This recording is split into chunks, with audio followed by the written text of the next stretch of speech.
நடிகரும் தேமுதிக நிறுவனருமான விஜயகாந்துடனான நினைவுகளை அவரது மகன் சண்முக பாண்டியன் புதிய தலைமுறையிடம் பகிர்ந்து கொண்டுள்ளார்.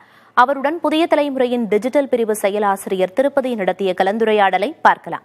அவர்கிட்ட பிடிச்சது அப்படின்னு இப்போ 2 விதமாக கேட்கலாம். ஒன்று எனக்கு இப்போ நீங்கள் யங்ஸ்டர் வீட்டில் சின்ன பிள்ளையா இருக்கீங்க, அவர் உங்களுக்கு எவ்வளோ டைம் கொடுத்தாருன்னு தெரியல, எவ்வளோ டைம் உங்களுக்கு ஸ்பெண்ட் பண்ணி, ஏன்னா அவர் பயங்கர பிஸியாக இருந்திருப்பார். ஸோ உங்கள் ஸ்கூலிங்கில் காலேஜில் அவர்லாம் எந்த அளவுக்கு உங்களோட இருந்திருக்காரு, டைம் ஸ்பெண்ட் பண்ணியிருக்காரு? அப்பா நாங்கள் ஸ்கூல் படிக்கும்போது பெருசாக கூட இல்லை ஆஸ் இன் லைக் ரொம்ப ஷூட்டிங் இருப்பார். நைட்டு மட்டும்தான் வருவார். எப்போ ஃப்ரீயாக இருக்காரோ எந்த வேலையும் வச்சுக்க மாட்டார். ஃபுல் அண்ட் ஃபுல் என் கூடயே அண்ணன் கூட மட்டும்தான் இருப்பார். நல்லா விளையாடுவார், சாப்பாடு சமைப்பார், சாப்பாடு சமைப்பாரா? சமைக்கிறதுனா பெருசாக பண்ண மாட்டார். அவருக்கு தெரிஞ்ச ஒரு சில ஐட்டம்ஸ் பண்ணி தருவார். இல்லை எங்களை உட்கார வச்சு என்ன மாதிரி ஐட்டம்லாம் பண்ணி கொடுப்பாரு? பட்டர் பன் போட்டிருக்காரு, அவரே பண்ணுவார். பால் ஊற்றி அது பண்ணுவார். வேற இந்த கறி குழம்புல முறுக்கு உடைச்சி கொடுப்பாரு.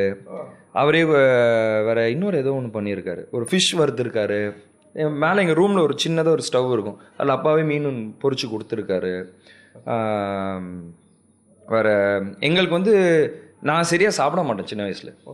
ரொம்ப ஒல்லியாக இருப்பேன்.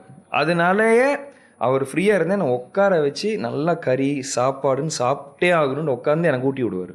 எனக்கும் சரி அண்ணனுக்கும் சரி அந்த மாதிரிலாம் நிறைய பண்ணியிருக்கேன். தந்தை விஜயகாந்த் குறித்த சண்முக பாண்டியனின் விரிவான நேர்காணல் இன்று காலை 11 மணிக்கு புதிய தலைமுறையில் ஒளிபரப்பாகிறது.